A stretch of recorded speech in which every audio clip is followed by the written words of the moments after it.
सादर प्रणाम। मैं हूं हिमांशु द्विवेदी और आपका स्वागत है हमारी खास पेशकश चर्चा में।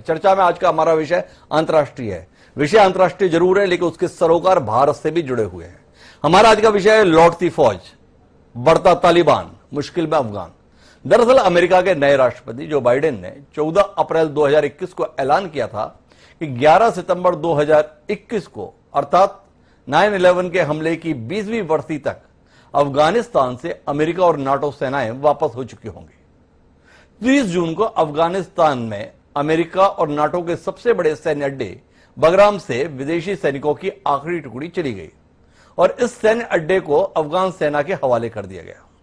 दरअसल 2018 में ही अमेरिका और तालिबान के बीच में शांति वार्ता का दौर शुरू हो चुका था। 29 फरवरी 2020 को अमेरिका के फौज वापसी के संदर्भ में तालिबान के साथ विधिवत समझौता किया गया, जिसे दोहा समझौते के तौर पर हम जानते हैं। यह फैसला तत्कालीन राष्ट्रपति डोनाल्ड ट्रंप का था, जो अमेरिकन फर्स्ट की राजनीति के तहत इस प्रकार के अंतर्राष्ट्रीय हस्तक्षेप के खिलाफ रहा करते थे। उनका मानना था कि दुनिया के पछड़े में हमें पड़ने की जरूरत नहीं है, हमारा सरोकार केवल और केवल अमेरिका के हितों से, अमेरिकन लोगों के हित से है। लिहाजा उस फैसले को आज अंजाम पे पहुंचाया जा रहा है। लेकिन महत्वपूर्ण बात यह है कि आज से 20 साल पहले जब अमेरिका की फौजें अफगानिस्तान में कदम रखी थी, तो उन्होंने संकल्प ये जाहिर किया था कि हम तालिबान के खात्मे के लिए आए हैं। उस तालिबान के खात्मे के लिए जो बर्बरता का पहचान बन रहा था, जो आदिम युगीन काल में जिस प्रकार की परंपराएं थी, उनको वर्तमान में लागू कर रहा था। और अमेरिका के तत्कालीन राष्ट्रपति जॉर्ज बुश ने यह संकल्प दोहराया था कि हम तालिबान को जड़ से खत्म कर देंगे। लेकिन तालिबान जड़ से क्या खत्म हुआ, इसका अंदाजा इस बात से लगा सकते हैं कि जैसे ही अमेरिकी की सेनाएं वापसी की ओर रुख कर रही हैं, तालिबान धीरे धीरे करके अफगानिस्तान की जमीन पर कब्जा करता जा रहा है। प्रेक्षकों का दावा है कि तकरीबन 70% इलाके पर तालिबानियों का कब्जा हो चुका है। 3 देशों से जुड़ने वाली सीमाओं पर तालिबानी कब्जा हो चुका है। तजाकिस्तान के संदर्भ में बात करें, उज्बेकिस्तान के संदर्भ में बात करें, और कल की तारीख में ईरान से लगने वाली सीमा पर भी तालिबान लड़ाकों का कब्जा हो रखा है। तालिबान का इस तरीके से फैलाव अफगानिस्तान की निर्वाचित सरकार के लिए तो खतरा है ही, अंतर्राष्ट्रीय समुदाय पर इसका क्या प्रभाव पड़ेगा, इस पर हम बात करेंगे। समझने की कोशिश करेंगे कि एक बार दुनिया की महाशक्ति समझे जाने वाले सोवियत संघ ने भी अफगानिस्तान में कदम रखे थे और मुंह की खाकर वापस अपने कदम खींच लिए थे। अब दूसरी महाशक्ति अमेरिका भी अपने संकल्प की पूर्ति किए बगैर वापस रुख कर रही है। क्या अफगानी लड़ाकों ने इन दोनों महाशक्तियों के गर्व को चूर कर दिया? पर उनका गर्व चूर होना हमारी चिंता का विषय नहीं। चिंता का विषय आने वाले समय में अंतर्राष्ट्रीय स्तर पर आतंकी गतिविधियां क्या एक बार नए सिरे से शुरू तो नहीं हो जाएंगी? क्या होंगे इस सेना की वापसी के मायने? और आने वाले समय में अफगानिस्तान में अगर तालिबानी शासन पूरी तरीके से आ गया तो भारत पर उसका क्या प्रभाव पड़ेगा, इसे भी समझने की कोशिश करेंगे। 4 इन विषयों से जुड़े हुए मेहमान हमारे साथ जुड़ रहे हैं, उनसे आपका परिचय कराएं और इस गंभीर विषय पर कुछ सार्थक विमर्श करने की कोशिश करें। उससे पहले लेकिन समय है आज के विचार सूत्र का। हमारा आज का विचार सूत्र अमेरिका के चर्चित और लोकप्रिय राष्ट्रपति रहे डॉक्टर जॉनसन का दिया हुआ है। उन्होंने कहा था कि politics are now nothing more than a means of rising in the world. राजनीति अब विश्व में ऊंचा उठने के साधन से अधिक कुछ नहीं। डॉक्टर जॉनसन का यह कथन हमें मिला। डॉक्टर जॉनसन ने जो यह बात कही थी, इसके संदर्भ में जानने की कोशिश हमें करनी है कि क्या अब राजनीति के अंतर्गत यह वाकई ऊंचा उठने की कोशिश है, समझने की कोशिश है। हमारे साथ इस चर्चा का हिस्सा बनने के लिए पूर्व राजदूत मंजीव सिंह पुरी साहब हैं। हमारे साथ में प्रोफेसर मुहिब उल हक भी जुड़ चुके हैं, जो अंतर्राष्ट्रीय मामलों के जानकार हैं। कुछ और मेहमान भी हमारे साथ इस चर्चा का हिस्सा बनेंगे, तो उनसे आपका परिचय कराएंगे।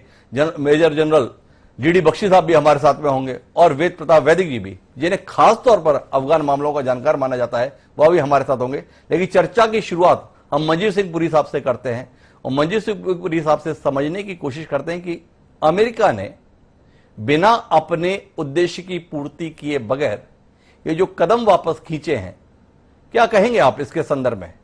क्या ऐसी परिस्थितियां बनी है कि तालिबान को खात्मे के लिए जो अमेरिका आया था, वो उन तालिबानियों से बातचीत करके, समझौता करके वापस जा रहा है और अफगानिस्तान को उसकी हालत पर छोड़ दे रहा है? नमस्कार जी, बहुत धन्यवाद। मुझे बहुत क्लियरली सुनाई नहीं दे रही, तो अगर मेरा जवाब थोड़ा इधर उधर हो तो माफ कीजिएगा जी। देखिए, अमेरिका 9/11 के बाद अफगानिस्तान में आया अपने लिए। जी उनके यहाँ 9/11 हुआ, ट्विन टावर्स गिरे, बहुत बड़ी क्षति हुई अमेरिका को, लोगों के लिए पहली बार उनकी मेनलैंड पे अटैक हुआ। जी इसमें हमें कोई संदर्भ नहीं होना चाहिए कि इसमें छवि का मतलब था। सुपर पावर नंबर 1 के ऊपर अटैक हुआ और उन्होंने इसका बदला लेना ही था। अब अंतरराष्ट्रीय स्तर पे क्या हो रहा है ये तो कहने की बातें होती है। याद रखिएगा, आतंकवाद 9/11 से बहुत पहले से शुरू रहा है और जी भारत में तो हमें इसका बहुत ज्यादा, जिसको कहते हैं, हमें इसको जूझना पड़ा। जी लेकिन दुनिया हिली जब उनके यहाँ कुछ हुआ, और उनके यहाँ वो भी सेंटर ऑफ द यूनिवर्स जिसको कहते हैं न्यूयॉर्क में हुआ। जी तो वो आए उस कारण। अब देखिए 20 साल अपनी ट्रूप्स वहां पर रखनी, उसके साथ लॉसेस हुए, ये हुआ वो हुआ, ये डोमेस्टिकली पॉलिटिकली मुश्किल हो जाता है। आपका कुछ भी अंतरराष्ट्रीय आप कहते फिरे, एंड में डेमोक्रेसीज में खासकर डोमेस्टिक पॉलिटिक्स बिल्कुल ज्यादा होगा। जी आपने नोटिस किया कि डोनाल्ड ट्रंप, जी जिन्होंने खास कहा कि हम तो सिर्फ अमेरिका फर्स्ट के बारे में, जी। क्योंकि अमेरिका में जो जनरल फीलिंग है, let us get our boys back, let us get our troops जी बैक, थोड़ी सी जिसको हम अंग्रेजी में कहते हैं टायर्डनेस है, फटीग है। आज जो बाइडेन साहब को किसी संवाददाता सम्मेलन में किसी ने पूछा, do you trust the Taliban, जी तो उन्होंने हंस के कहा, of course I don't, but I trust the Afghan army. अब हम लोगों के लिए तो यही तो दिक्कत का विषय है कि आप वहां से छोड़ के जा रहे हैं, जो चीज छोड़ के जा रहे हैं वो तो कच्ची बनी है, कोई खास बनी हुई नहीं है, उसकी एबिलिटीज नहीं होंगी जो अब करने की। इसलिए जो जूझना पड़ेगा वो तो वही पुराना जियो सेंट्रिक सिचुएशन है। आपने अपने इंट्रोडक्शन में बहुत अच्छा समझाया कि अफगानिस्तान में से तो सोवियत संघ भी भाग गया, अमेरिका भाग गया, बहुत पुरानी उनकी एक किस्म की एक एबिलिटीज हैं ये गेरिल्ला वॉरफेयर वगैरह करने के लिए, जिसको कहते हैं वेयर डाउन द एनिमी, वो सब ये कर सकते हैं। लेकिन हम लोगों के लिए जो उस रीजन में रहते हैं, ये एक चुनौती का विषय जरूर रहे, और बहुत बड़ा चुनौती का विषय। बड़ा चुनौती का विषय आप मान रहे हैं, लेकिन मैं जानना ये चाहता हूं पुरी साहब कि ऐसी क्या मजबूरी आप निजी तौर पर महसूस करते हैं कि अफगानिस्तान से अमेरिका की फौजें वापस लौटे। इसके लिए अफगान की सरकार से बात करने के स्थान पर अमेरिका ने उन तालिबानियों से बात की जिनके खिलाफ वो मैदान में गए थे, और हद ये रही कि उस तालिबान ने ये शर्त रखी थी कि वहां की निर्वाचित सरकार इस बातचीत का हिस्सा नहीं होगी, और इसके तहत बात की। क्या तय माना जाए कि जो दुनिया की महाशक्ति होने का दावा करता था अमेरिका, उसकी अफगानिस्तान से इस तरीके की वापसी शुद्ध रूप से एक विफलता, एक नाकामी, एक पराजय के तौर पर ही इतिहास के पन्नों में दर्ज हो रही है। दुनिया का क्या होगा आने वाले समय वो तो अलग बात, पर कुल मिला के ये कदम अमेरिका की विफलता का एक स्मारक बन रहा है। देखिए, मैंने ये मानता हूं, जी क्योंकि हमें ये समझना चाहिए कि अमेरिका वहां पर अफगानिस्तान में किस लिए गया। जी वो इसलिए नहीं गया जो आप कह रहे हैं, और जो लोगों को उन्होंने भी शायद कहा कि हम तालिबान को जड़ से निकाल देंगे, नहीं। वो गए कि उन्होंने को एक किस्म का बदला लेना था। 9/11 हुआ, उन्होंने दिखाना था कि चाहे दुनिया के डिफरेंट एरिया में ये बात हो ना हो, हम उस सरकार को निकालेंगे और उससे बिल्कुल, जिसको कहते हैं, उस समय का बदला लेंगे। वो उन्होंने लिया। उनके लिए जो स्थिति है अभी, वो इतनी गंभीर नहीं है जो जितनी हम लोगों के लिए है, क्योंकि हम उस एरिया में रहते हैं। उनके लिए ये हम नहीं कह सकते कि अनसक्सेसफुल है। उनके जो लिमिटेड ऑब्जेक्टिव्स थे वो हो गए। उसके बाद जो ऑब्जेक्टिव्स है, जो कहने के हैं, उसके लिए आप जूझिएगा, जो रीजन में लोग हैं वो जूझे।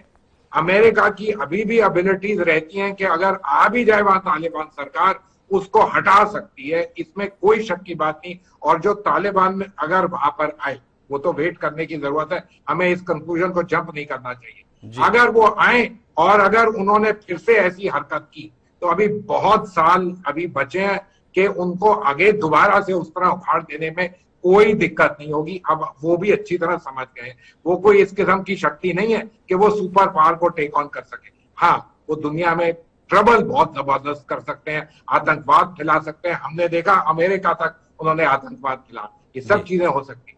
इसलिए ये कहना कि वो विफल हो गए हैं, ये सब बिल्कुल ठीक नहीं है।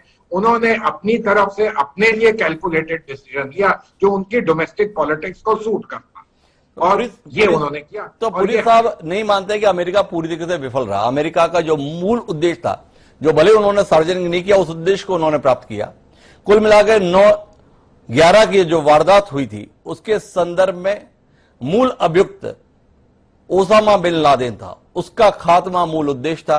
2011 में उस उद्देश्य को प्राप्त किया गया और उस उद्देश्य की प्राप्ति के बाद ही बराक ओबामा ने यह कहा था कि हमारी फौजें वापस लौटना शुरू होंगी, पर 10 साल उसमें लगे।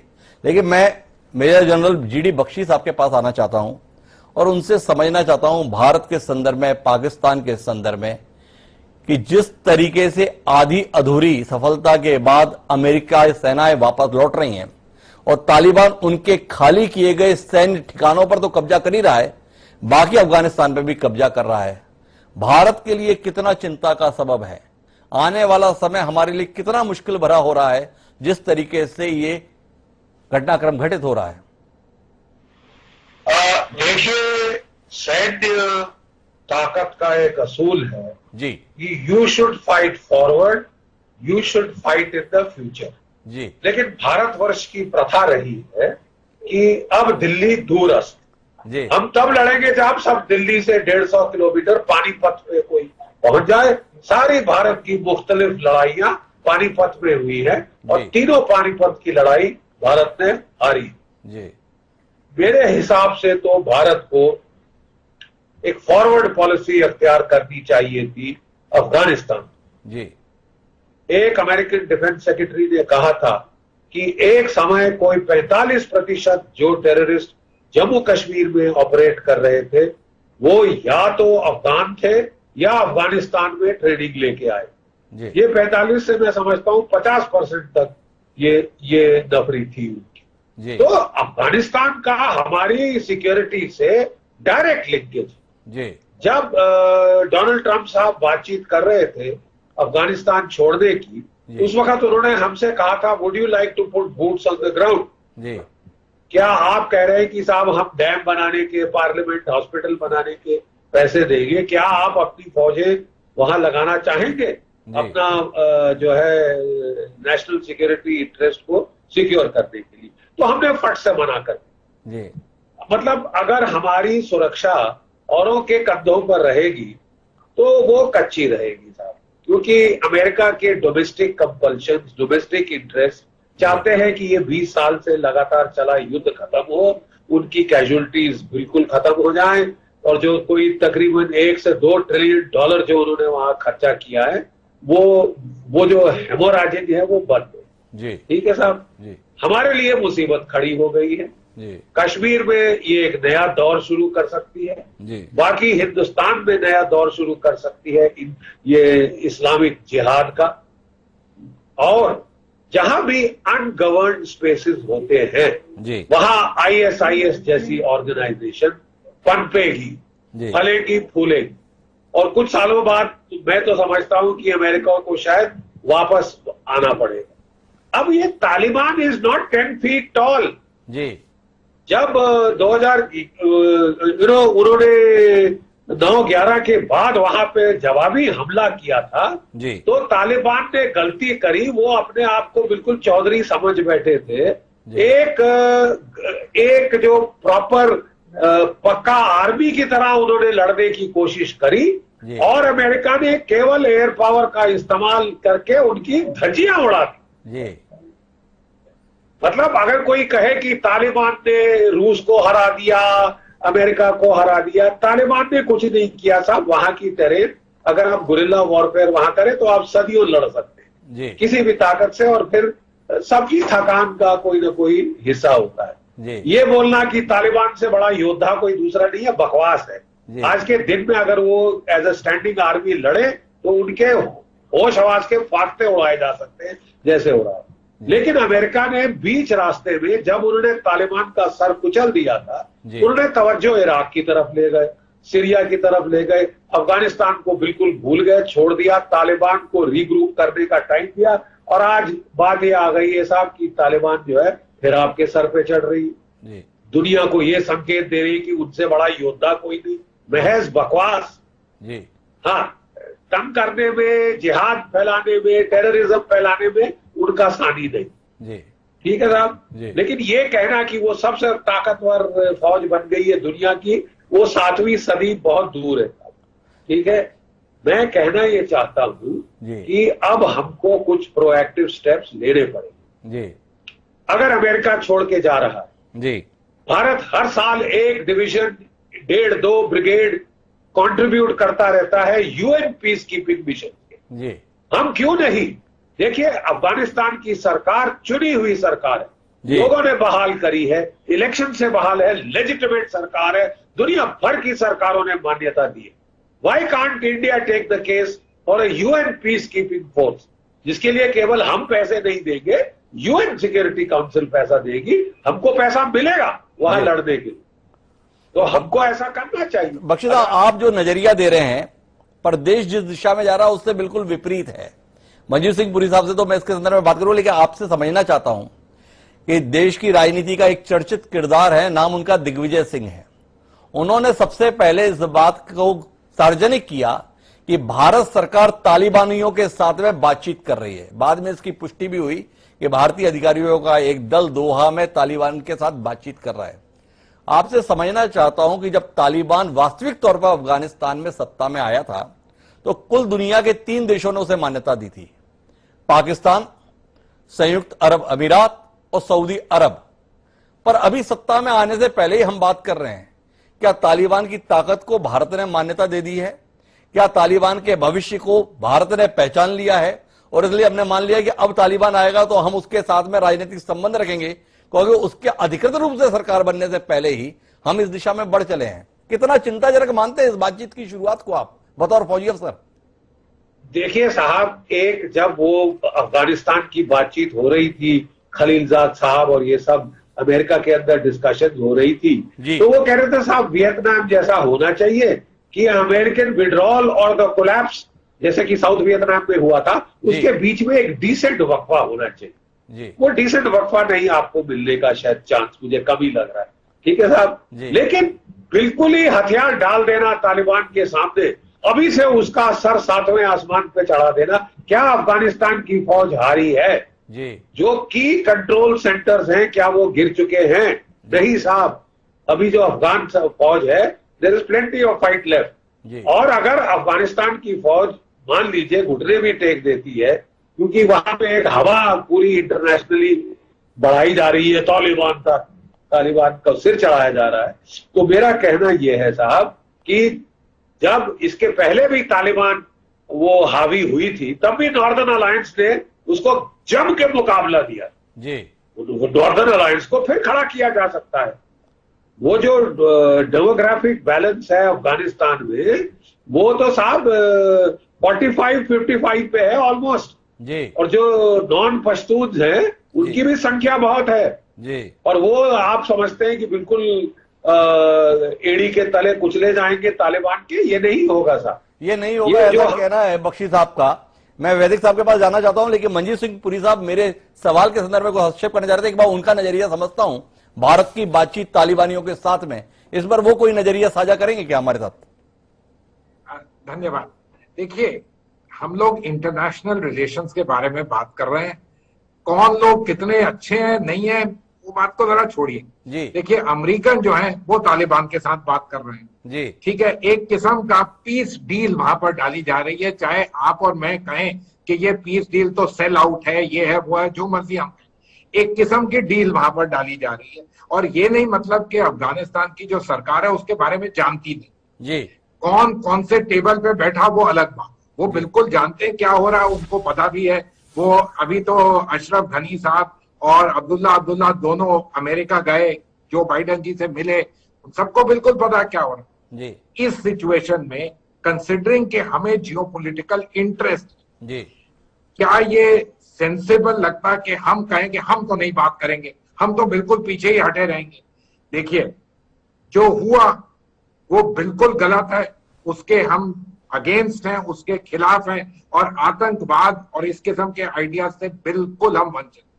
लेकिन जो भी वहां पर परिस्थिति बन रही है, उस परिस्थिति से बात रहिए तो remember you do it at your own peril. International relations में डायलॉग और वेव जो जिसको कहते हैं कि थोड़ी बहुत बातचीत कोई ना कोई चैनल जरूर रखना चाहिए।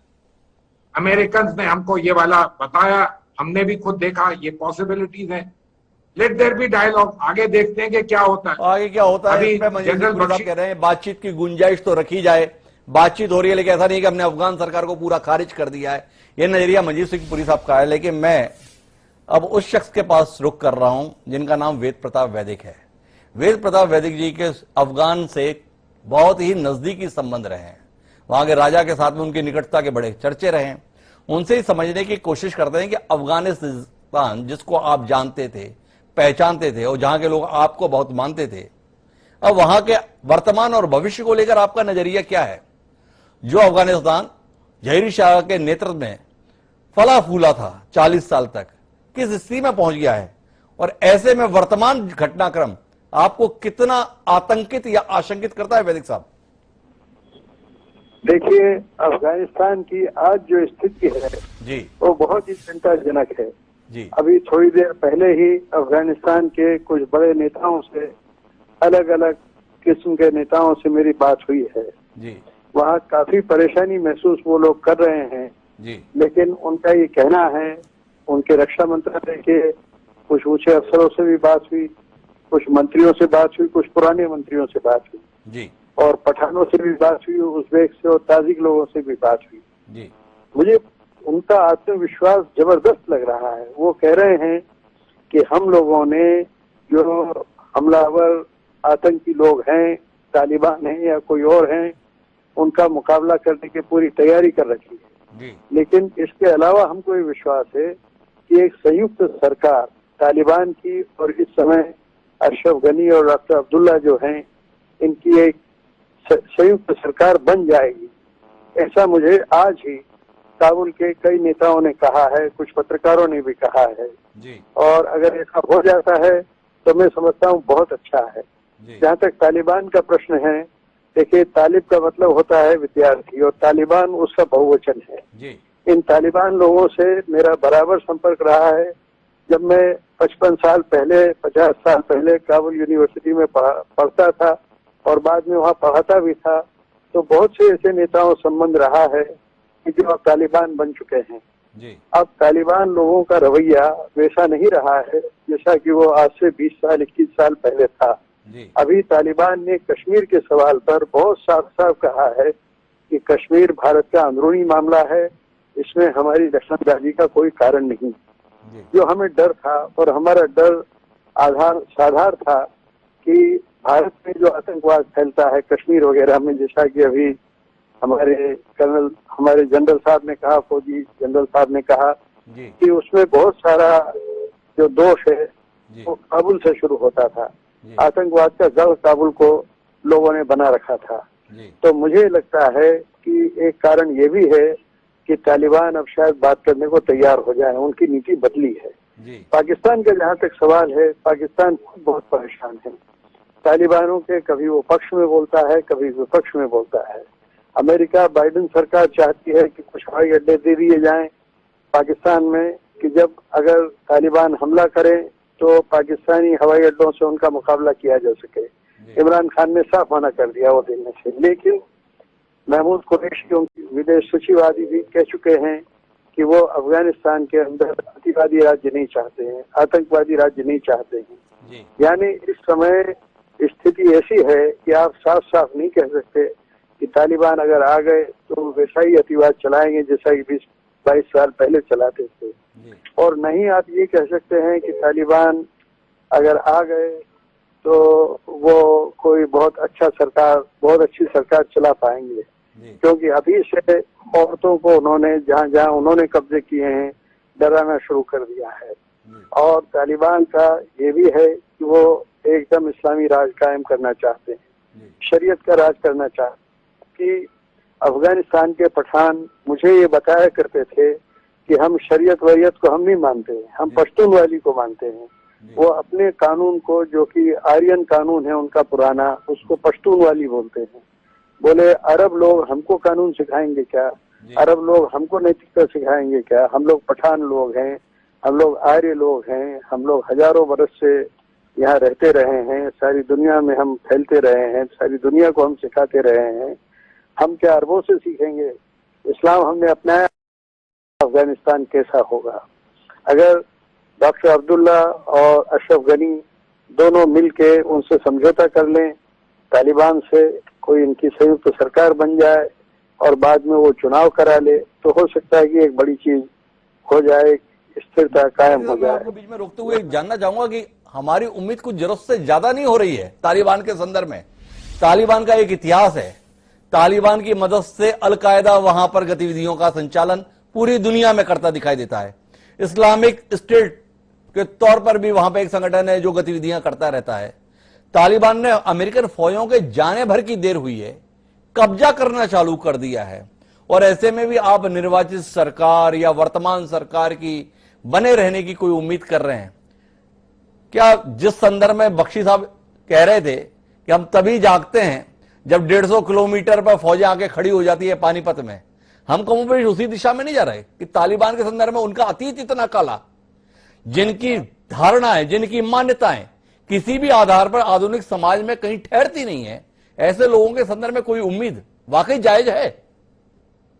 ये आपने जो सवाल उठाए हैं जी बिल्कुल ठीक है, मौजू हैं, लेकिन मुझे ये कहना है कि 20 साल में तालिबान ने भी बहुत कुछ सीखा है। जी उनके लोग दोहा में रहकर चीन जाके, रूस जाके, तुर्की जाके, अमेरिका जाके, तालिबान अमेरिका भी गए हैं, जी उन्होंने बहुत कुछ सीखा है। जी पहले मुझे तालिबान के जो प्रतिनिधि होते थे, कूटनीतिक प्रतिनिधि, जी अमेरिका ने, जैसा आपने कहा कि सिर्फ 3 राज्यों ने मान्यता दी थी, जी पाकिस्तान, यूएई और सऊदी अरब, लेकिन अमेरिका में भी तालिबान के प्रतिनिधि वहां रहते थे और उनकी हैसियत राजदूत की थी। जी वो मुझसे भी गुपचुप मिला करते थे 20 साल पहले, बल्कि 21 साल पहले 99 या 2000 में मुझसे मुलाकात होती थी उन लोगों की।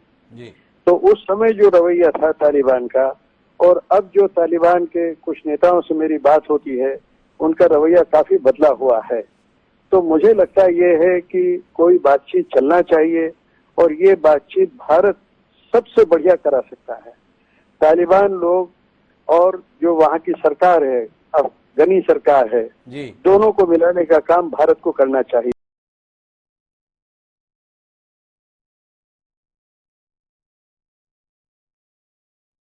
कर रहे हैं। पर हक साहब, मैं आपसे समझना चाहता हूं, जिस विचार पर तालिबान है, जिस आधार पर यह पूरा संगठन गढ़ा गया है, जिसके अंतर्गत महिलाओं की जिंदगी मुहाल हो रखी है, जिसके अंदर 10 साल से ऊपर की लड़कियों का स्कूल जाना भी प्रतिबंधित रहता है, जिस विचार के साथ वो है, क्या उनके साथ कोई सभ्य समाज आज के दौर में बात करने लायक है? और ये किया जाना चाहिए, या हमने अपने हथियार गिरा दिए हैं उनकी कट्टरता के आगे, और कुल मिला के चाहे कि आप अपने इलाके में जो करना है करो, बस हम लोगों को बख्श दो? हम कुल मिला के इस भूमिका में आ रहे हैं। देखिए, सबसे पहली बात यह है कि कोई भी कंट्री जो गाइड होती है जी वो अपने नेशनल इंटरेस्ट से गाइड है। जी अगर अमेरिका, जिसने उन्हें बिल्कुल टेररिस्ट डिक्लेयर कर रखा था, वो उनसे निगोशिएट कर सकता है कतर में बैठ करके, और डीप स्टेट जिस तरह से काम करता है, कैलेंडरस्टाइन मीटिंग, सीक्रेट मीटिंग्स उनकी चल रही थी। जी हमें यह समझना चाहिए कि अफगानिस्तान एक ऐसा कंट्री है जो पाकिस्तान का बैकयार्ड है। जी हम वहां पे, पहली बात कि अगर फौज भेजने की जहां तक बात हो रही है, आपको ये मालूम होना चाहिए कि लैंडलॉक्ड कंट्री, और हमारा बॉर्डर कहीं भी अफगानिस्तान से टच नहीं करता। जी चाइना का बॉर्डर टच करता है, पाकिस्तान का बॉर्डर टच करता है, ईरान का बॉर्डर टच करता है, उज्बेकिस्तान का करता है, ताजिकिस्तान का करता है। जी आप ये अंदाजा लगाइए कि हम अगर अपनी फौजें भेजते हैं तो हम टोटल डिपेंडेंट हो गए इन कंट्रीज पे, जिनके साथ हमारे कैसे ताल्लुकात हैं वो हम सब जानते हैं, पहली बात। जी दूसरी अहम बात, तालिबान का जहां तक ताल्लुक है, मैं ये नहीं समझता ये इनकॉरेजिबल ऑप्टिमिस्ट की तरह के तालिबान अशरफ गनी और अब्दुल्ला की कोशिशों से एक साझा गवर्नमेंट वहां पे बन जाएगी। जी जो आइडियोलॉजिकल पोजीशन है तालिबान की, वो बहुत ही एक्सट्रीमिस्ट पोजीशन है, जी और उस एक्सट्रीमिस्ट पोजीशन में डेमोक्रेसी की कोई हैसियत नहीं है। Democracy is a system of कुफ्र फॉर देम। जी डेमोक्रेसी की जब कोई हैसियत नहीं है तो इलेक्टेड गवर्नमेंट उनके अपने आप में, उनके जो आइडियोलॉजिकल पोजीशन में, इलेक्टेड गवर्नमेंट की कोई हैसियत उनके नजदीक नहीं होती है। जी वो तो एक मिलिटराइजेशन मिलिशिया है जो कब्जा करती है, कब्जा करके, और आपने देखा था कि जैसे नजीबुल्लाह को पोल पे लटका दिया था। कोई ठीक नहीं है कि ये जो इलेक्टेड लीडर्स हैं जी इनका भी अंजाम वहीं पे हो।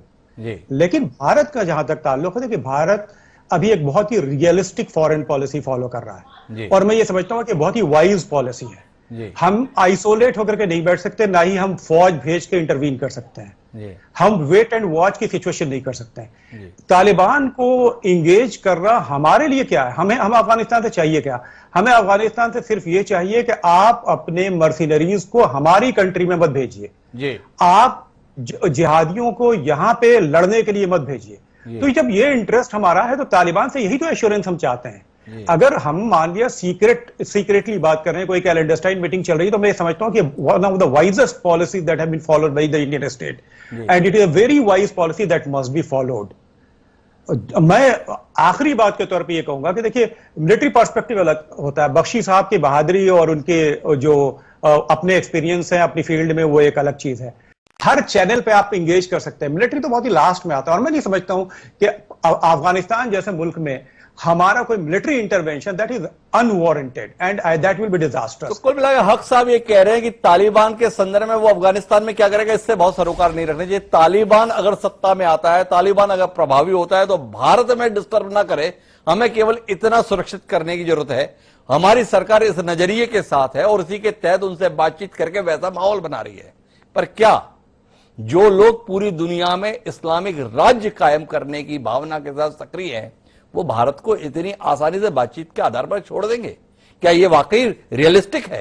क्या ये वाकई व्यवहारिक है? एक नजरिया है जिसमें मैं पुरी साहब के पास में आऊंगा, लेकिन उससे पहले बख्शी साहब का हस्तक्षेप सुनना चाहता हूं। जी बख्शी साहब।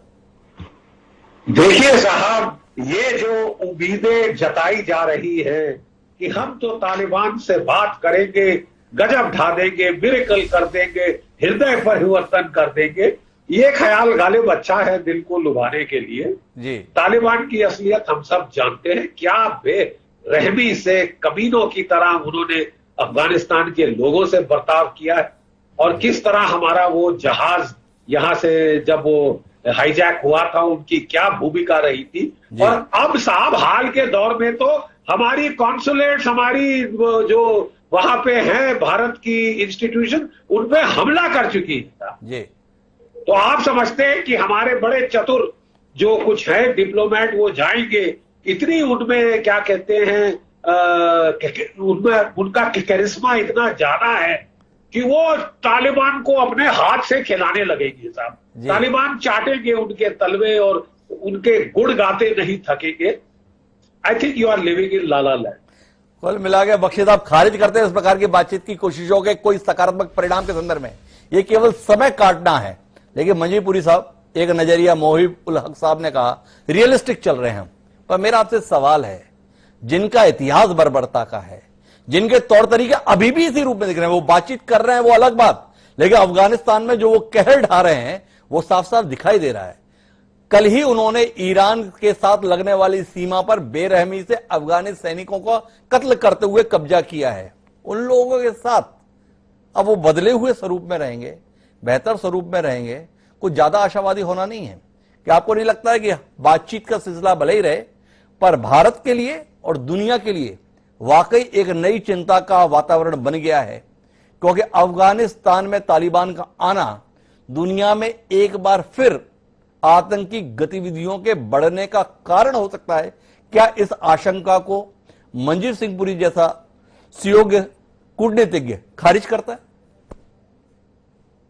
द्विवेदी जी, देखिए, मेरे को एज आई सेड कोई बहुत क्लियरली सुनाई नहीं दे रहा जी, लेकिन जो आप कह रहे हैं कि तालिबान की जो हिस्ट्री है जी, प्रॉब्लमैटिक जी, उसके साथ आप ये कह रहे हैं कि इनके ऊपर फ्यूचर के लिए आप भरोसा नहीं कर सकते। मैं completely in agreement with you, लेकिन यहाँ गेम भरोसियों की नहीं है जी। यहाँ गेम ये है थोड़ा सा रियलिज्म, थोड़ा सा आप keep various options open and try and see what best you can do.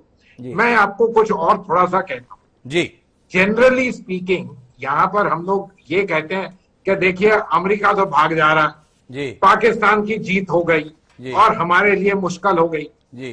देखिए, मैं इस चीज को खारिज नहीं करता, लेकिन मैं ये मानता हूं कि सबसे ज्यादा प्रॉब्लम अगर तालिबान वहां स्ट्रेंथ में आया और उसी तरीके से पुराने तरीकों से अगर उन्होंने सरकार चलाई जो आतंकवाद को फैलाती है, जो Islamist ideology at an extreme उस किस्म के तरीके से जाती है, तो सबसे ज्यादा खतरा पाकिस्तान को होगा। जी जो भी अगर थोड़ी बहुत खुशी की लहर आप देख रहे हैं, उनको सबसे ज्यादा प्रॉब्लम मिलेगा। याद रखिएगा 2-3 चीजें, हिस्ट्री की बात है। जी हम लोग जिस तरह चाइना के साथ मैकमाहोन लाइन के बारे में बात करते हैं, ये वेस्टर्न साइड पे एक डूरैंड लाइन है, बहुत फेमस।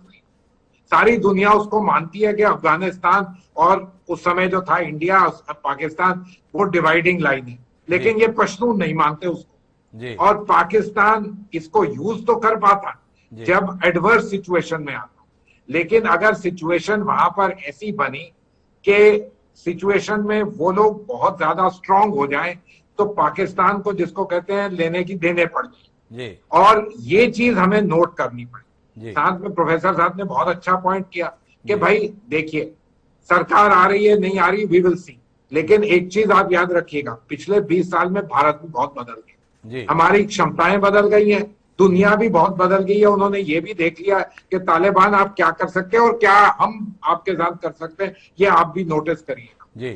रूस, चाइना जो है, उनको भी अगर इंटरेस्ट है तो दूसरी साइड उनको भी उनसे खौफ और डर है, इसमें कोई शक की बात नहीं। सिचुएशन गल्फ में भी काफी चेंजिंग सिचुएशन, इस सिचुएशन को अगर आप मद्देनजर रखिए तो हमें उनके साथ थोड़ा सा लाइन तो रखनी पड़ेगी। उसके बाद depending on their behaviour, how they do things, हमें आगे देखना पड़ेगा। तो मंजीत सिंहपुरी साहब की बात पर अगर हम जाए तो उनका मानना है कि पूरा भरोसे की बात नहीं है, पर पूरी तरीके से संवाद खत्म कर दें ये भी कोई बुद्धिमत्ता नहीं है। हमें अपनी तैयारी रखनी है, हमारा अपना तेवर है, हमारी अपनी मजबूती है, लेकिन साथ साथ बातचीत की गुंजाइश तो बनाए रखनी चाहिए।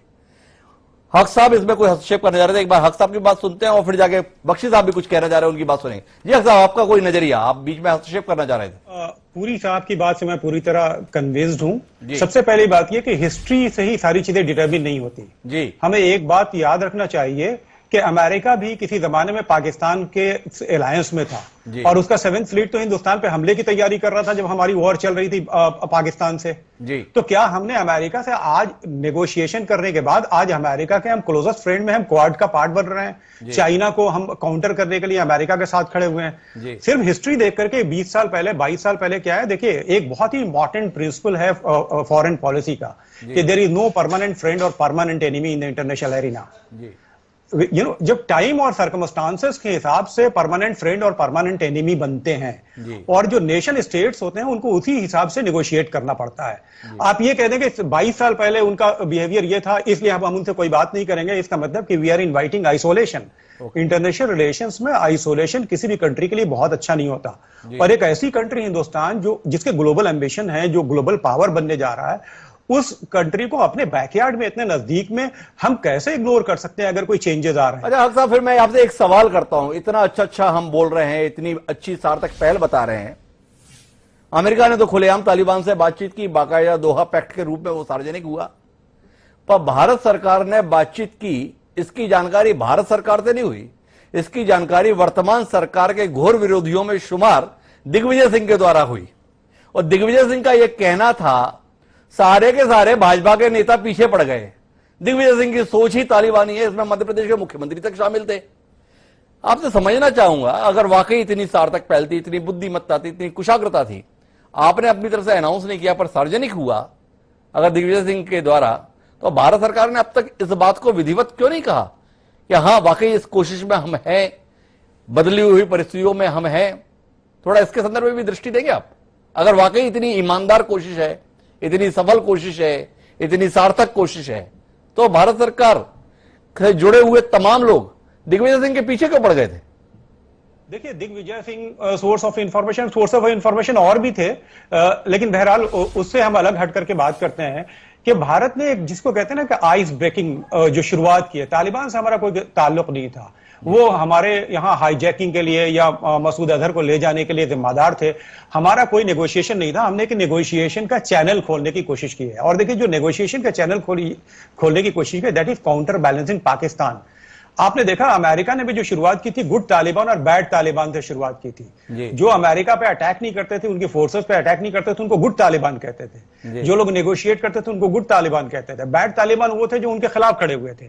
तो अल्टीमेटली वो कंट्री जिसने 9/11 झेला है, वो कंट्री जिसने वहां जाके operation enduring freedom, operation infinite justice शुरू किया और 20 साल तक वहां लड़ते रहे, अपनी बहुत सारी कैजुअलिटीज भी सही हैं, तो सोचिए जब वो नेगोशिएट करने के लिए तैयार है, तो ये जो इंटरनेशनल सिनेरियो इमर्ज कर रहा है उसमें हिंदुस्तान आइसोलेशन में नहीं रह सकता। अगर अमेरिका नेगोशिएट कर रहा है, आप क्या समझ रहे हैं कि कोई अंडरस्टैंडिंग हमारी गवर्नमेंट के बीच में और अमेरिका के बीच में नहीं हुई होगी या और दूसरे कंट्री से नहीं हुई होगी? सारी चीजें बहुत पब्लिक नहीं की जाती डिप्लोमेसी के। आपके बीच में एक बड़े डिप्लोमेट मौजूद हैं, वो आपको बताएंगे सारी चीजें बहुत पब्लिक नहीं की जाती।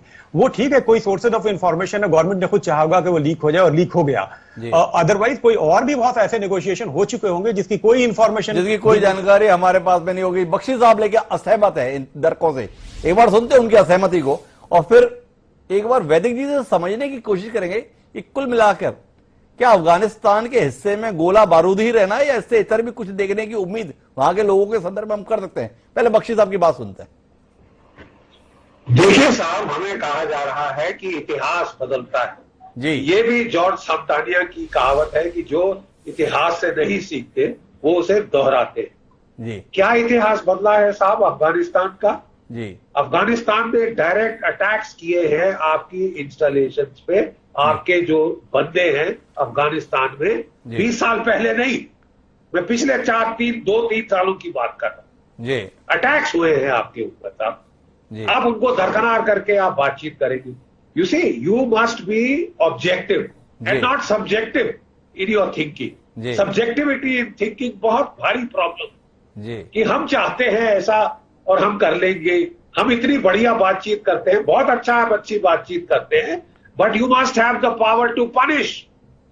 अमेरिका अगर गुड तालिबान और बैड तालिबान करता है तो वो बैड तालिबान के परखच्चे उड़ा देता है। You has that power. लेकिन हम अगर सिर्फ डिपेंड करेंगे कि हमारी जबान ही चलेगी साहब, हम तो बातचीत के सिवा कोई विकल्प ही नहीं है भारतवर्ष के पास। आपने ताजिकिस्तान में एयरबेस क्यों बनाया? आप समझ रहे हैं मैं क्या कह रहा हूं? कहीं ना कहीं साहब you will have to grow up. तो बख्शी साहब का स्पष्ट तौर पर मानना है इस बातचीत के आधार पर भरोसे पर रहेंगे तो बहुत बड़ी गलती करेंगे। लेकिन मैं वैदिक साहब के पास में रुक करता हूं, वैदिक साहब से समझने की कोशिश करता हूं, थोड़ा अफगानिस्तान के संदर्भ में रोशनी दें कि कुल मिलाकर पिछले 4 दशक अफगानिस्तान के हिस्से में है तो बर्बादी है, बारूद है, बवाल है। क्या वो देश इसी प्रकार का है जहां के लोग बिना बारूद की गंध के सांस ही नहीं ले पाते, इसलिए ऐसा है, या कुछ और जो हम शायद यहां से महसूस नहीं कर पा रहे? नहीं हिमांशु जी, मैं तो अफगानिस्तान में रहा हूँ, पढ़ा हूँ, वहाँ मैंने पढ़ाया है जी, और लगभग हर प्रांत को मैंने घूम के देखा है और वहाँ की सभी जातियों से मेरा खूब परिचय रहा है जी। मैं आपको एक बात तो ये कहना चाहता हूँ कि तालिबान के बारे में हम लोगों की जो छवि बन गई है वो स्वाभाविक है जी। लेकिन तालिबान के असली रूप को हमें समझना चाहिए जी। तालिबान लोग मूलतः गिलजई पठान हैं, अब उनके साथ दूसरे लोग भी शामिल हो गए हैं अफगानिस्तान के जी। ये गिलजई पठान अपने आप को इतना बड़ा तुर्रम खान मानते हैं, वो कहते हैं ये पाकिस्तान क्या है, ये पंजाबियों का पाकिस्तान है, हम इन पंजाबियों को ठीक से सबक सिखाएंगे जी। ये बात बिल्कुल ठीक कह रहे हैं प्रोफेसर साहब कि एक बार तालिबान काबिज हो गए तो वो हो सकता है कि डूरेंट लाइन की बात फिर से खड़ी करें, और डूरेंट लाइन को आज तक कभी किसी सरकार ने नहीं माना है। 3 बार सरदार दाऊद के जमाने में पाकिस्तान और अफगानिस्तान का दंगल हो चुका है, बॉर्डर बंद हो चुकी है और कई बार युद्ध की नौबत आ गई है दोनों मुल्कों के बीच में डूरेंट लाइन को लेके। वो डूरेंट लाइन का सवाल फिर से खड़ा होगा और तालिबान लोग अपनी पठानियत कायम करने के लिए पाकिस्तान के नाक में दम कर देंगे और पेशावर को अपनी राजधानी बनाने की घोषणा वो कई बार कर चुके हैं। दूसरी बात, भारत के साथ जो संबंधों का सवाल है, जब 99 में हमारा प्लेन हाईजेक हुआ था तो तालिबान के रिप्रेजेंटेटिव जो वहाँ काबुल में, जो न्यूयॉर्क में थे, अब्दुल हकीम मुजाहिद, वो मुझसे गुपचुप मिलने आते थे और वहां से मुल्ला उमर को मैंने फोन किया और उसके बाद ये जो आजकल हमारे राष्ट्रीय सुरक्षा सलाहकार हैं इनके साथ फौज को भेजा गया, वो हमारे एक जहाज को, फौजी जहाज को भेजा गया और उसमें किसी तरह से हमारे जहाज को छुड़वाया गया। तो तालिबान हमसे, अब मैं बहुत सी सीक्रेट बातें नहीं कह सकता हूँ, तालिबान का हमसे संबंध बना हुआ है, हमारे संपर्क कहीं न कहीं किसी न किसी रूप में है भारत सरकार के। भारत सरकार उनको अभी बहुत प्रकट नहीं कर रही है, लेकिन तालिबान के प्रतिनिधियों ने और खास तौर से दोहा के राजदूत ने जो अमेरिका में है, साफ साफ कहा है कि भारत सरकार का तालिबान से संबंध चल रहा है, बातचीत चल रही है। मैं समझता हूँ बातचीत चलनी चाहिए और बहुत ज्यादा चलनी चाहिए, और हमें कोशिश करना चाहिए कि तालिबान, अब्दुल्ला और गनी तीनों ये लोग सरकार मिलके वहां बना ले और उसके बाद एक चुनाव हो जाए और अफगानिस्तान में शांति कायम हो जाए। जहां तक तालिबान का पाकिस्तानियों के साथ है, तालिबान के भी कई शुरा हैं, 3 शुरा तो वहां ऑलरेडी काम कर रहे हैं। मिरान शाह शुरा है, क्वेटा शुरा है और एक शुरा और है, पेशावर शुरा है। इनके अलावा जो छोटे मोटे तालिबानों के ग्रुप्स हैं जो अफगानिस्तान में ऑपरेट कर रहे हैं, वो बिल्कुल इंडिपेंडेंट हैं। उनके अलावा कई वारलॉर्ड्स हैं, उज़्बेक वारलॉर्ड्स हैं, ताजिक वारलॉर्ड्स हैं, और ये देखिए कि वहाँ जो मंगोलों के वंशज हैं वो भी अपने आप को अपने हथियार बंद कर रहे हैं, और इतना जबरदस्त वहाँ गृह युद्ध हो सकता है अगर इनमें आपस में बातचीत नहीं होगी और हम लोग कोई मध्यस्थ का रोल अदा नहीं करेंगे तो अफगानिस्तान में भयंकर गृह युद्ध और रक्तपात हो सकता है। वैदिक साहब बार बार इस बात पर जोर दे रहे हैं कि भारत को इसमें मध्यस्थता करनी चाहिए। पुरी साहब, मैं आपसे समझना चाहता हूं, आप तो भारत के कई देशों में राजदूत और अलग अलग जिम्मेदारियों पर रहे हैं। अमेरिका जो इतनी बड़ी ताकत है, जिसके पास इतना सामर्थ्य है, वो कोई मध्यस्थता कर नहीं पाया। यहां तक कि तालिबान के साथ बातचीत भी इसी शर्त पर हुई कि वहां की निर्वाचित सरकार हमारे साथ में नहीं बैठेगी। वहां पर वाकई भारत की इस हैसियत को आप मान्यता देते हैं कि वो वहां पर मध्यस्थता की भूमिका निभा सकता है और हम ये करिश्मा कर सकते हैं जो पिछले 40-50 साल से देश अशांत है, भारत की कोशिशों से वहां शांति आ सकती है? सुनाई नहीं दे रहा आप का सवाल क्या है? आपको क्या नजर आ रहा है हमारा? मैं मंजीर सिंह पुरी साहब आपसे जानना चाहता हूं, क्या वैदिक साहब का यह सुझाव है कि भारत को मध्यस्थता करनी चाहिए वहां की निर्वाचित सरकार और तालिबान के बीच समन्वय बनाने में? क्या भारत की ऐसी वहां पर अहमियत है? क्या भारत का ऐसा सामर्थ्य है कि हम ये चमत्कार कर सकते हैं वहां पर? द्विवेदी जी, सॉरी मुझे सुनाई नहीं दे रहा, लेकिन मैं थोड़ा सा कहता हूं। देखिए, ये बात सिर्फ ट्रस्ट की नहीं है, इसके बाद there is always the question of verification. देखिए, आज जो भी वहां परिस्थिति है, हमें उसमें एंगेज तो होना ही पड़ेगा। इसलिए एंगेज होना पड़ेगा कि हमारे ये एरिया में है, जियोपॉलिटिक्स में है, जिस एरिया में हमें इंटरेस्ट है और जिसके साथ हम लोग बिल्कुल जुड़े हुए, और साथ में हमारी पुरानी रिलेशनशिप सिविलाइजेशनल है, और तालिबान और इन लोगों के साथ हमारे कुछ बहुत सीरियस बैड एक्सपीरियंसेस हैं जिसके बारे में हम बिल्कुल जिसको भुला नहीं सकते, और जिसके लिए हमें जरूर हमेशा वेरी और चौकन्ना रहना पड़ेगा। आगे रह गई परिस्थिति, देखिए ये तो परिस्थिति बहुत हद तक डिपेंड करेगी कि जो भी अगर वहां पर सरकार रही, चाहे अशरफ गनी जी की रहे, वो कोई मिली जुली सरकार रहे या जो भी हो, वो जो सरकार है और तालिबान जो खुद है, उनका अपना रवैया क्या, वो इंटरनेशनली जिसको कहते हैं प्रॉपर बिहेवियर रखेंगे, खासकर हमारी तरफ आतंकवाद इन सब चीजों से दूर रहेंगे, तो फिर रिलेशनशिप जिसको कहते हैं सिविलाइजेशनल लिंक पे जरूर ले जाने चाहिए। लेकिन नहीं तो देखिए, इंडिया तो बहुत बड़ी शक्ति बन रहा, we will be the soon the largest country in the world, the 3rd और 4th largest economy in the world, huge military. तो ऐसा थोड़ी है कि ये लोग जो आए अपने आप कर सकते हैं, इनको भी इसका सूझना पड़ेगा और समझना पड़ेगा कि इतनी बड़ी शक्ति अपने नेबरहुड में है, उसके साथ व्यवहार कैसे रखना चाहिए, ये उन्हें सोचना पड़ेगा। इस बात पर मंजीर सिंह पुरी साहब हैं, मेरी बात शायद पूरे तरीके तक उन तक नहीं पहुंच रही थी, पर मुहिब उल हक साहब भी एक उपयुक्त शख्स हमारे बीच में है जिनसे यह सवाल पूछा जा सकता है कि क्या वाकई वैदिक साहब जितनी उम्मीद के साथ अफगानिस्तान के संदर्भ में भारत की भूमिका को देख रहे हैं, क्या हक साहब आप भी उतनी उम्मीद के साथ भारत की ओर देख सकते हैं? देखिए, मैं आपको बताऊं कि मैं अपनी यूनिवर्सिटी में भी, अलीगढ़ मुस्लिम यूनिवर्सिटी में भी अफगानिस्तान के काफी स्टूडेंट्स आते हैं और मैं उनसे बात करता हूं तो मुझे अंदाजा होता है जो स्पेस है हमारे लिए नेगोशिएशन का बहुत अच्छा इसलिए है कि वो भारत को बहुत पसंद करते हैं वो लोग, यानी ज्यादातर लोग। मैं तालिबान की बात नहीं कर रहा हूं, जी। ज्यादातर लोग भारत को बहुत पसंद करते हैं। कल्चरल स्पेस में भी अगर देखिए तो हम लोगों को बहुत लाइक करते हैं, वो बहुत फ्रेंडली रहते हैं। और आज की डेट में मैं ये समझता हूं कि वो पाकिस्तान से ज्यादा हेट्रेट करते हैं, और वो कहते हैं कि पाकिस्तान के इंटरफेरेंस की वजह से हमारी ये हालत हुई है। जी। अमेरिका और इंडिया में एक फर्क है, अमेरिका के लिए वहां पे हॉस्टिलिटी बहुत ज्यादा है। उसकी वजह यह है कि आपने देखा होगा अमेरिकन सोल्जर्स ने तालिबान के डेड बॉडीज पे भी यूरिनेट किया था, जिसकी पिक्चर वायरल हुई थी, वीडियोस वायरल हुई थी। अमेरिका ने सिविलियन इलाकों में कारपेट बॉम्बिंग की थी, जिससे बहुत बड़ी तादाद में कैजुअलिटीज हुई थी। भारत ने ऐसा कुछ नहीं किया है। तो भारत आज की पोजीशन में नेगोशिएशन पे अगर जाता है तो वो अमेरिका वाली पोजीशन में नहीं है। भारत की पोजीशन ये है कि भारत एक फ्रेंडली कंट्री की हैसियत है, जिसके बहुत ट्रेडिशनल अलायंस अफगानिस्तान से रहे हैं, बहुत गहरे ताल्लुकात रहे हैं। आप काबली वाली फिल्म याद कर लीजिए सत्यजीत रे की, और उस तरह की। तो हमारी जो इमेज रही है, आज स्कॉलरशिप हम देकर के बड़ी तादाद में स्टूडेंट्स वहां के आ रहे हैं। आप देखिए कि वहां के बड़े लीडर्स यहां से पढ़े हुए हैं।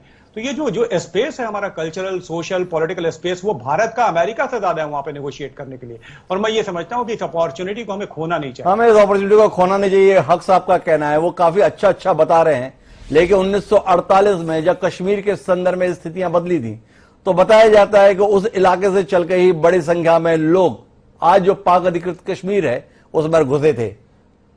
मैं आखिरी बातचीत के लिए बख्शी साहब के पास चलता हूं। बख्शी साहब, आपसे मेरा जो सवाल है वो इस रोशनी में कि कुल मिलाकर अमेरिका की मौजूदगी अफगानिस्तान में इतिहास बनने जा रही है, तो क्या भविष्य के लिए भारत को, जैसे चीन के संदर्भ में इस समय सतर्कता बरतनी पड़ रही है, क्या जो इलाका पाकिस्तान से अफगानिस्तान को जोड़ने वाला है उस तरफ हमें अतिरिक्त सतर्कता की और विशेषकर कश्मीर में अतिरिक्त सचेत होने की जरूरत आन पड़ी है? बिल्कुल आन पड़ी है साहब, इसमें शक क्या है? जी। You are in a very dangerous situation जी। बिकॉज ऑफ pusillanimity, जी। because of not being proactive. You see, इतने तालिबान का महिमा मंडन किया जा रहा है जैसे अगली सुपर पावर तालिबान हो। जी। मैं आपको बता दूं, तालिबान के जो फाउंडर हैं वो है major general Nasirullah Babar, Pakistan army का, और उसके बाद ISI की ये चमचा फौज। जी। ठीक है साहब, ये बड़ा बातें कह देना कि ये नेक्स्ट सुपर पावर है, हमको तो इनसे बातचीत घुटने टेक के करनी पड़ेगी, हम बड़ी पावर है। दूसरे ही सांस में आप कहते हैं भारत ये भारत वो। साहब, भय प्रीत नहीं, जरा ताकत दिखाइए कि अगर कोई सीमा रेखा पार करता है, we have the power to raise cost, we have the power to punish, we have the will to use that power. वो इच्छा शक्ति है उस ताकत का इस्तेमाल करने के लिए। बंदर अब्बास पोर्ट क्यों बनाया है? जराज दिलाराम रोड क्यों बनाई है आपने? ताजिकिस्तान में एयरबेस क्यों लिए हैं आपने? बातें करने के लिए। बातें हैं अपनी जगह है, बट सिर्फ और सिर्फ बातें। फौज को डिसबैंड कर दीजिए। तो बख्शी साहब की बहुत स्पष्ट राय है कि अफगानिस्तान की बदलती हुई परिस्थितियों में भारत को सचेत रहने की जरूरत है। बातचीत कर रहे हैं, लेकिन उन बातचीत को लेकर जरूरत से ज्यादा आशाओं के साथ अगर आप रह रहे हैं तो एक बड़ी गलती करेंगे। कुल मिलाकर बातचीत का निष्कर्ष एक बार हम अगर साझा करें तो यह है कि अफगानिस्तान से अमेरिका और नाटो की सेनाओं की वापसी दुनिया के लिए आने वाले समय में एक बड़ा खतरा बन रही है। तालिबान का जैसे जैसे विस्तार अफगानिस्तान की जमीन पर होगा, दुनिया में आतंकी गतिविधियों के संदर्भ में संभावना उसी कदर बढ़ती जाएंगी। और भारत के संदर्भ में बात करें तो भारत के संदर्भ में भी चुनौतियां अब निश्चित तौर पर बढ़ जाएंगी। तो बेहतर है आपके पास संवाद के संदर्भ में, जैसा हमारे बाकी पैनलिस्ट का कहना है कि संवाद का रास्ता हमेशा खुला रहना चाहिए, लेकिन बख्शी साहब का कहना है कि उसके चलते अपनी सुरक्षा के संदर्भ में कोई समझौता हरगिज करने की जरूरत नहीं है, हमें अतिरिक्त रूप से सचेत होने की जरूरत है। उम्मीद है इस चर्चा में जो कुछ निष्कर्ष निकले हैं उस पर जिम्मेदार लोग विचार करेंगे और उस अनुसार व्यवहार भी करेंगे। आज सभी मेहमानों का बहुत बहुत धन्यवाद एक अहम चर्चा का हिस्सा बनने के लिए। समय है अब आज के शेर का। हमारा आज का शेर अफगानिस्तान के बुरे हालात पर समर्पित है। इसमें दो शब्द आते हैं, खिजा। खिजा पतझड़ के संदर्भ में इस्तेमाल होता है और शजर वो पेड़ या वृक्ष के लिए उल्लेखित होता है। हमारा आज का शेर ये कहता है, होता नहीं है कोई बुरे वक्त में शरीक, ये होता नहीं है कोई बुरे वक्त में शरीक, पत्ते भी भागते हैं खिजा में शजर से दूर। किसने लिखा ये तो हमें नहीं पता, ये है बड़ा मुफीद। जब बुरा वक्त आता है तो कोई भी साथ नहीं देता है, इसलिए भरोसा अपने आप पे करना होता है। इसलिए चाहे वो बात अफगानिस्तान की जनता के संदर्भ में हो या भारत के हितों के संदर्भ में, कुल मिलाकर भरोसा तो अपने आप पर ही करना होगा। तो अफगानिस्तान के संदर्भ में बदलते हालात में हमें नए सिरे से अपनी व्यवस्थाओं को देखने की जरूरत है। इस अपेक्षा के साथ अब मुझे दीजिए इजाजत। सोमवार को फिर मिलेंगे नए विषय के साथ। मुझे दीजिए इजाजत। प्रणाम।